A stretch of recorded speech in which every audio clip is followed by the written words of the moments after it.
Voilà, on arrive à la fin de l'entretien de vente. On va aborder le volet fidélisation juste avant prise de congé avec le client. Normalement, à cette étape, si vous avez respecté toutes les étapes de l'entretien de vente, vous êtes plutôt content puisque vous venez de faire signer votre client.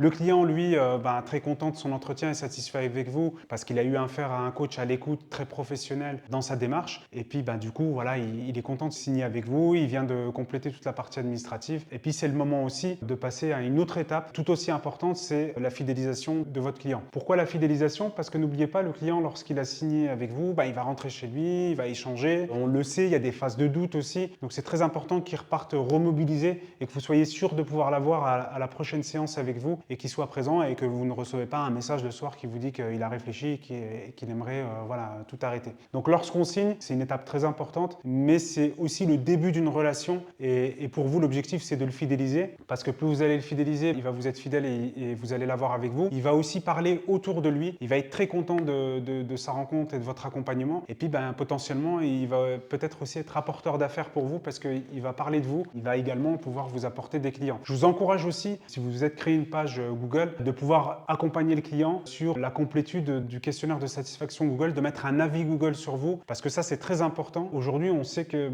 9 personnes sur 10 qui souhaitent engager un acte d'achat, notamment sur des prestations de services, vont aller consulter au préalable sur Internet les avis sur la personne. Donc c'est très important, on le fait pour les restos, on le fait pour notamment des hôtels lorsqu'on va en vacances, mais on le fait aussi et surtout lorsqu'on veut se rendre chez un professionnel comme un coach sportif. Donc je vous encourage vraiment à aussi accompagner les clients à aller délivrer un avis positif sur vous sur Google. Ça participe aussi à votre notoriété et puis à votre notation au bout du bout. Et lorsque les personnes recherchent sur Internet, elles ont vraiment de bons avis et c'est très positif pour vous. Alors sur la partie fidélisation et prise de congé, une fois que vous avez fait tous les documents administratifs avec votre client, il y a la prise de congé. La prise de congé, elle est importante. Remerciez-le parce que c'est quand même important. Il vient de vous faire confiance, il vient de signer avec vous. Vous vous levez, accompagnez vos clients lorsqu'ils quittent la salle. Ne restez pas assis à votre bureau, le client se lève et repart. Non, vous l'accompagnez, vous le valorisez. Rassurez-le aussi, félicitez-le aussi pour son acte d'achat. Écoute, ce que tu as fait, c'est très bien. Je suis content de démarrer avec toi. En tout cas, bravo. Tu t'engages dans une démarche courageuse. Donc moi, en tout cas, je te félicite pour la démarche que tu as eue et je te remercie de m'avoir fait confiance et de m'avoir choisi. C'est important ces mots-là parce que du coup, le client, il repart mobilisé, reboosté. Donc, accompagnez vos clients jusqu'à la sortie. Vous leur serrez la main. Lorsque le client ressort et qu'il est sur le parking, il a quand même un effet waouh, j'ai rencontré vraiment une personne top. Ça lui donne confiance. Il rentre à la maison, il est mobilisé, il raconte son expérience parce qu'il a vécu quelque chose de positif avec vous. Donc, cette phase de prise de congé, elle est importante. C'est pas parce que vous avez signé que le travail il est fait. C'est pas fini, c'est que le début. Donc, ça, c'est le premier point. En termes de fidélisation, ce que je vous encourage aussi à faire, vous avez un rendez-vous avec votre coaching, n'hésitez pas à aussi établir des plans de communication avec vos coachés, de leur envoyer des informations qui peuvent les intéresser, de communiquer aussi avec eux, de prendre des nouvelles, même ponctuellement. C'est ce qui permet aussi de les tenir en haleine, de les motiver, parce qu'il n'y a pas que la séance en salle. N'oubliez pas qu'ils vont passer sur une semaine un peu de temps avec vous en salle.